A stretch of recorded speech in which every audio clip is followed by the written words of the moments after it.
draw a blank. The idiom, draw a blank, is commonly used in English to express the idea of failing to remember or find something, or not receiving the expected response or information.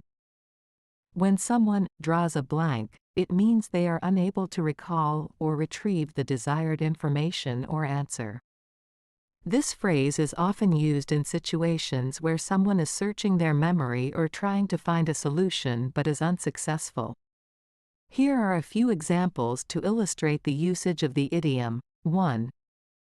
Example: Sarah was asked about the location of her car keys, but she drew a blank and couldn't remember where she had put them.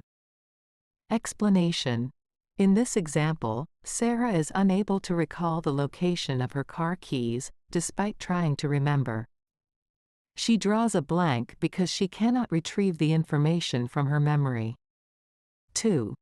Example: the detective interviewed several witnesses, but they all drew a blank when asked about the suspect's appearance. Explanation: in this case, the witnesses were unable to provide any useful information about the suspect's appearance. They drew a blank because they couldn't remember or didn't have any relevant details to share. 3. Example: John tried to solve the math problem on the board but drew a blank, so he asked the teacher for help. Explanation: John attempted to solve the math problem but couldn't find the correct solution. He drew a blank because he couldn't figure it out on his own. 4.